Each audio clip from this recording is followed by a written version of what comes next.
오늘 말씀의 제목은 주님의 증인과 일꾼 되기입니다. 여러분, 주님의 증인과 일꾼이 된다는 것은 무엇을 의미합니까? 사실은 이 말씀을 이렇게 묵상하면 것은 어떤 특별한 주님의 종, 일꾼, 사명을 맡은 자, 이것을 얘기하는 것이 아닙니다. 그리스도인에 대해서 얘기하는 겁니다. 하나님의 택한 백성, 하나님의 백성들에 대한 이야기라는 것이죠. 주님의 증인과 일꾼 된다는 것, 다시 말하면 그리스도인이 된다는 것은 하나님 앞에서 그 사람이 가진 어떤 노력이나 열심을 의미하는 것이 아닙니다. 성경에서 말하는 충성된 일꾼, 진정한 그리스도인은 어떤 사람입니까?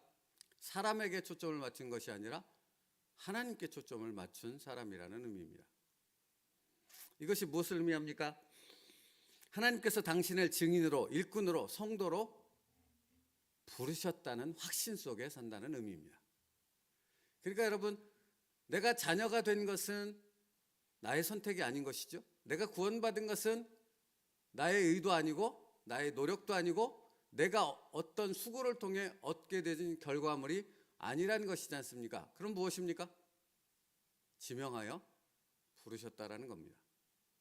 하나님 불러주셔서 된 겁니다. 오늘 말씀드리고 싶은 증인과 일꾼이라는 말은 하나님께서 그를 부르셨고 택하셨고 세우셨다라는 의미입니다. 그 믿음과 확신이 첫째로 있어야 한다는 것이죠. 그래서 고린도후서 15장에 보면 바울이 이렇게 고백합니다. 맨 나중에 만삭되지 못하여 난 자 같은 내게도 보이셨느니라. 나는 사도 중에 가장 작은 자라. 나는 하나님의 교회를 박해하였으므로 사도라 칭함 받기를 감당하지 못할 자니라. 그러나 내가 나 된 것은 오직 하나님의 은혜니라. 이것이 증인이랍니다. 이것이 그리스도인이랍니다.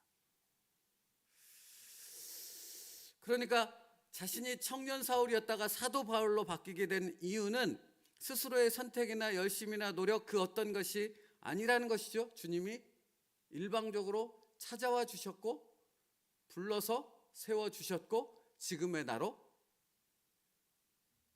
이끌어 주셨다라는 겁니다. 여러분, 그게 증인이라고요.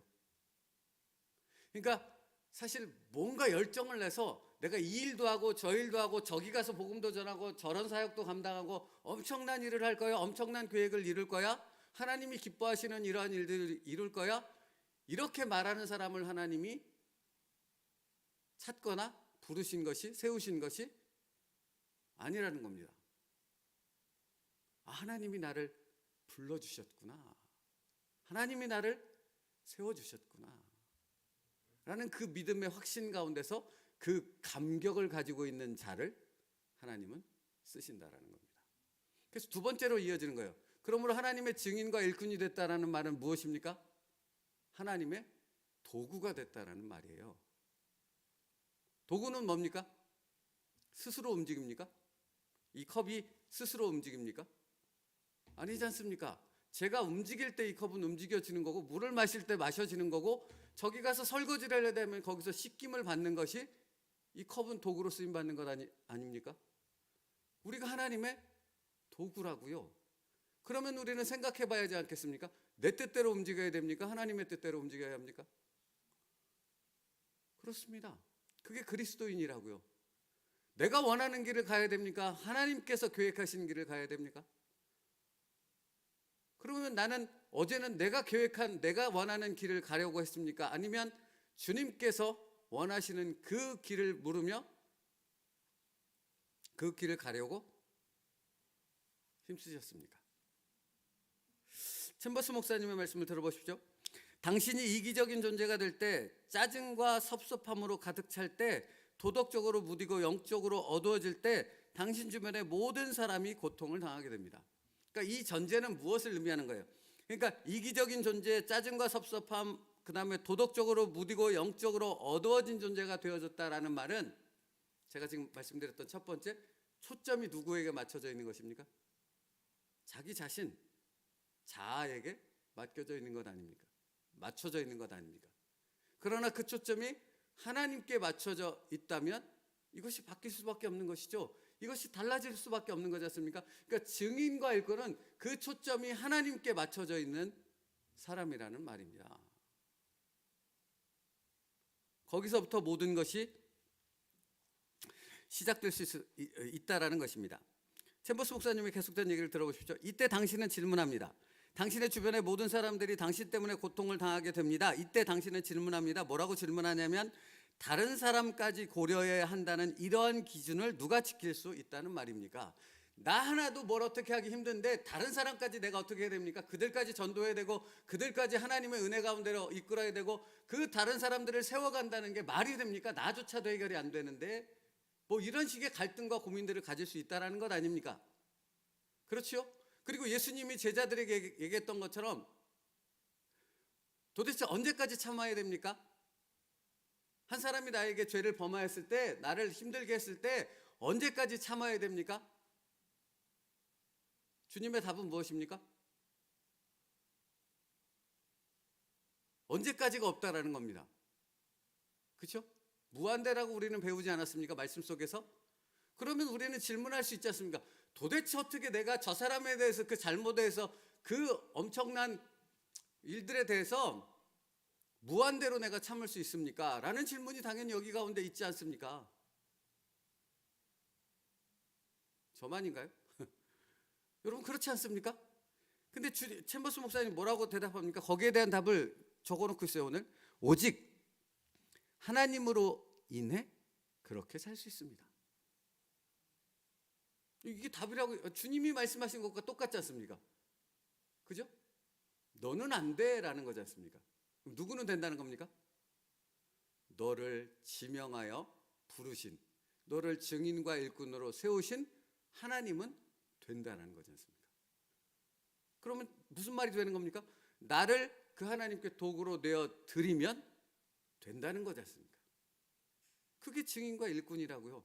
근데 내가 내 스스로의 어떤 노력과 내 의지로만 하려고 한다면 그건 영원히 안 될 수밖에 없는 것이지만 나로서는 전혀 불가능한 그 일이 가능케 되어지는 것은 하나님께 나를 도구로 내어드리는 하나님은 하실 수 있습니다 라는 믿음의 순종으로 나아가게 되면 된다라는 것입니다. 여러분 교회에는 사랑이 있어야 됩니까? 없어야 됩니까? 교회는 사랑이 있어야 됩니다. 근데 그 사랑은 어떤 사랑입니까? 뭐 에러스, 악업 뭐 이렇게 막 얘기하는 거 복잡하게 얘기하지 마시고요. 그걸 간단하게 얘기하면 교회에 있어야 되는 사랑은 무슨 사랑입니까? 예수 그리스도의 십자가의 사랑입니다. 맞습니까? 근데 그게 됩니까? 여러분 되십니까? 안 됩니다. 내 힘과 노력으로는 안 됩니다. 어떻게 예수 그리스도 십자가의 사랑이 내 의지로 내 힘과 노력으로 되겠습니까? 조금만 기분 나빠 아니 보복운전하는 이 세상의 형태를 보십시오. 뭐 도끼도 들고 나오고 몽둥이도 들고 나오고 그것이 이 세상이지 않습니까? 나도 그렇게 감정이 폭발하는 것을 순간순간 느끼지 않습니까, 여러분? 저도 느끼고 있으니까요. 그런 내가 어떻게 예수 그리스도의 사랑을 실천하는 그런 하나님의 종이 될 수 있겠습니까? 불가능하다는 겁니다. 그건 오직 어떻게만 가능한 거예요? 하나님을 바라볼 때, 하나님께 나를 내어드릴 때, 하나님께 도구로 나를 맡길 때만 그게 가능하다고요. 내가 아니라 하나님입니다. 나의 나 된 것은 오로지 주의 은혜입니다. 여러분, 그러므로 주님의 증인과 일꾼이 된다라는 것은 부르신 분이 하나님이시고 그 부르신 분의 뜻에 합당하게 나를 도구로 내어드릴 수 있는 믿음 가운데 있는 그 순종이 있는 사람을 통해 하나님의 나라는 하나님의 일은 이루어진다라는 것입니다. 여러분 그래서 사실은 예수님께서 보여주신 모습이 그거예요. 요한복음 5장 16절 17절에 유대인들이 예수님 앞에 예수님을 핍박하며 얘기합니다. 이유는 무엇인가? 안식일에 율법을 범하고 안식일을 범한다라고 책망하죠.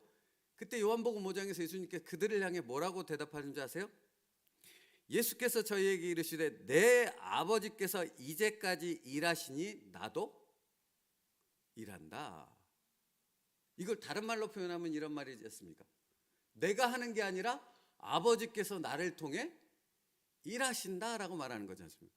아버지께서 안식일에 일하시든 안식일에 생명을 살리든 안식일에 하나님의 뜻을 이루는 것이 도대체 무엇이 잘못됐고 무엇이 문제냐라고 얘기하는 것 아닙니까? 여러분, 그러면 우리가 신앙생활을 하며 우리가 하나님의 일꾼으로 봉사할 때, 섬길 때 이 세상 가운데 이 세상이 가진 제도와 규칙, 어떤 교회 교권 안에서도 가지고 있는 그런 어떤 틀에 갇힌 여러 가지 부분들이 우리를 제한하는 게 얼마나 많은지 모릅니다. 근데 중요한 건 그것이 하나님의 뜻이 아니라면 그것을 넘어서서 우리는 하나님의 뜻을 이루는 하나님의 도구가 되어야 하지 않겠습니까? 근데 그게 쉽게 안 되지 않습니까? 어떻게 할 때 되는 것입니까? 하나님께 초점을 맞추고 나를 하나님께 도구로 내어 드릴 때만 그렇게 할 수 있는 것입니다. 예수님은 그걸 보여주셨고요.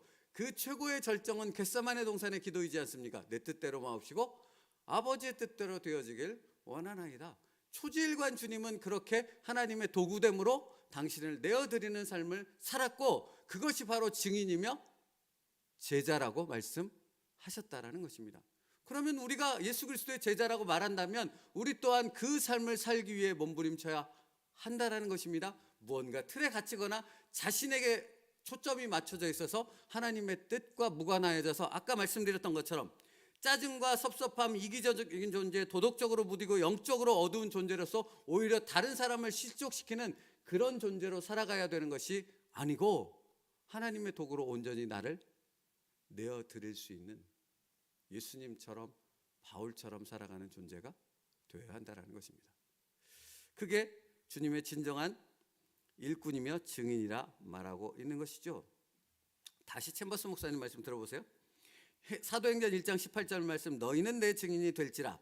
우리 중에 몇이나 자신이 가진 모든 신체적, 정신적, 도덕적, 영적 에너지를 우리 주 예수 그리스도를 위해 쓰려고 하겠습니까? 이것이 하나님께서 의미하시는 증인이라는 뜻입니다. 그러니까 지금 이 말씀 뭡니까? 하나님께 도구로 내어드리는데 하나님 이건 내가 내어드릴 수 있고 이건 내어드릴 수 없습니다 라고 말하는 것입니까? 아니면 모든 것을 내어드린다는 의미입니까? 그죠? 그럴 때만 예수 그리스도의 사랑이 실천될 수 있는 것이거든요. 보십시오. 그러한 증인이 되기까지는 오랜 시간이 걸립니다 라고 말합니다. 당연히 그렇지요, 여러분. 우리는 기계가 아니니까요. 하나님은 우리를 기계로 대하지 않으니까 인격적인 존재이므로 그 인격적인 존재가 동의가 되어져서 자발적인 순종으로 나올 수 있도록 하나님은 우리를 이끌어 가시지 않겠습니까? 그런데 어느 일부분만을 드리는 그런 존재가 아니라, 그런 일꾼이 아니라 우리의 모든 것을 다 주님 앞에 도구로 내어드릴 수 있는 그런 자발적인 순종을 하는 인격체로서 우리를 이끌어 가시기 때문에 오랜 시간이 걸릴 수밖에 없는 것입니다. 그러니까 우리는 계속된 싸움을 해나가는 거고 계속된 훈련이 우리에게 필요하다는 것을 분명히 알 수 있는 것이죠. 날마다 죽노라, 나 자신을 복종시키려나 하는 고백이 그래서 있을 수밖에 없는 것 아닙니까? 그래서 여러분, 챔버스 목사님 이렇게 얘기해요. 그러나 증인이 되기까지는 오랜 시간이 걸립니다. 왜 하나님께서 우리를 이 땅에 남겨두셨습니까? 구원받고 거룩해지기 위함입니까? 그렇지 않습니다. 주님께서 우리를 주의 뜻대로 마음껏 사용하시기 위함입니다. 그래서 그 다음에 이어지는 말씀이 뭐예요? 우리가 지난번에도 묵상했던 찢겨진 빵과 부어지는 포도주 아닙니까? 여러분, 빵이 스스로 찢지 않는다고요. 포도주가 스스로 붓지 않는다고요. 부어지는 거고 찢겨지는 거지요.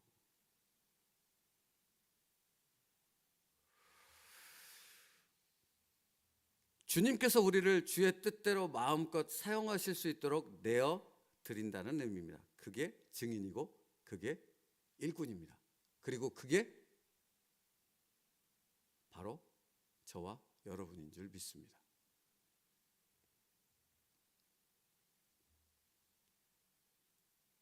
그러므로 여러분, 오늘이라는 이 시간은 주님께서 무엇을 훈련하는 시간으로 우리를 이끌어 가시겠습니까?